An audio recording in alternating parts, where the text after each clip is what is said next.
श्री सत्यनारायण भगवान की जय। श्री सत्यनारायण कथा प्रथम अध्याय। एक समय की बात है, नैमिषारण्य तीर्थ में शौनकादि 88,000 ऋषियों ने श्री सूत जी से पूछा, हे प्रभु, इस कलयुग में वेद विद्या रहित मनुष्यों को प्रभु भक्ति किस प्रकार मिल सकती है तथा उनका उद्धार कैसे होगा। हे मुनि श्रेष्ठ, कोई सा तप बताइए जिससे थोड़े समय में ही पुण्य मिले और मनवांछित फल भी मिल जाए। इस प्रकार की कथा सुनने की हम इच्छा रखते हैं।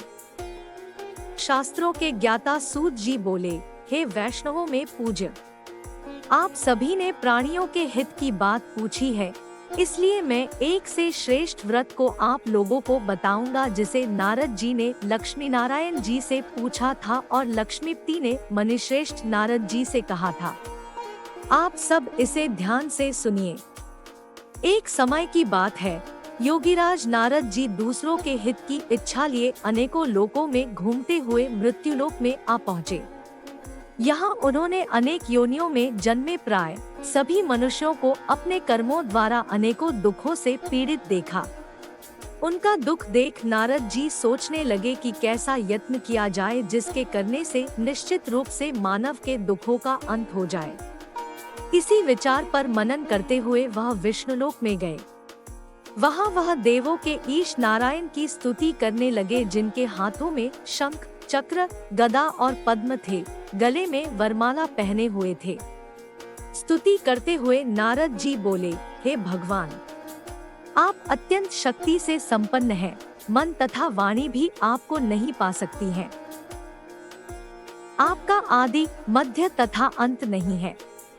निर्गुण स्वरूप सृष्टि के कारण भक्तों के दुख को दूर करने वाले हैं, आपको मेरा नमस्कार है। नारद जी की स्तुति सुन विष्णु भगवान बोले, हे मुनिश्रेष्ठ, आपके मन में क्या बात है, आप किस काम के लिए पधारे हैं, उसे संकोच कहो। इस पर नारद मुनि बोले कि मृत्युलोक में अनेक योनियों में जन्मे मनुष्य अपने कर्मों के द्वारा अनेकों दुख से दुखी हो रहे हैं। हे नाथ, आप मुझ पर दया रखते हैं, तो बताइए कि वो मनुष्य थोड़े प्रयास से ही अपने दुखों से कैसे छुटकारा पा सकते हैं। श्रीहरि बोले, हे नारद, मनुष्यों की भलाई के लिए तुमने बहुत अच्छी बात पूछी है। जिसके करने से मनुष्य मोह से छूट जाता है, वर्टिकल बार वह बात मैं कहता हूँ उसे सुनो। स्वर्ग लोक व मृत्युलोक दोनों में एक दुर्लभ उत्तम व्रत है जो पुण्य देने वाला है। आज प्रेमवश होकर मैं उसे तुमसे कहता हूँ। श्री सत्यनारायण भगवान का यह व्रत अच्छी तरह विधान पूर्वक करके मनुष्य तुरंत ही यहाँ सुख भोग कर मरने पर मोक्ष पाता है। श्रीहरि के वचन सुन नारद जी बोले कि उस व्रत का फल क्या है और उसका विधान क्या है। यह व्रत किसने किया था, इस व्रत को किस दिन करना चाहिए, सभी कुछ विस्तार से बताएं। नारद की बात सुनकर श्रीहरि बोले, दुख व शोक को दूर करने वाला यह सभी स्थानों पर विजय दिलाने वाला है। मानव को भक्ति व श्रद्धा के साथ शाम को श्री सत्यनारायण की पूजा धर्म परायण होकर ब्राह्मणों व बंधुओं के साथ करनी चाहिए।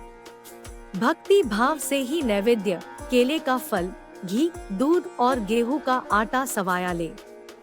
गेहूं के स्थान पर साठी का आटा, शक्कर तथा गुड़ लेकर व सभी भक्षण योग्य पदार्थों को मिलाकर भगवान का भोग लगाए। ब्राह्मणों सहित बंधु बांधवों को भी भोजन कराए, उसके बाद स्वयं भोजन करें। भजन कीर्तन के साथ भगवान की भक्ति में लीन हो जाएं। इस तरह से सत्यनारायण भगवान का यह व्रत करने पर मनुष्य की सारी इच्छाएं निश्चित रूप से पूरी होती है। इस कली काल अर्थात कलयुग में मृत्युलोक में मोक्ष का यही एक सरल उपाय बताया गया है। इति श्री सत्यनारायण व्रत कथा का प्रथम अध्याय संपूर्ण होता है। श्री सत्यनारायण भगवान की जय।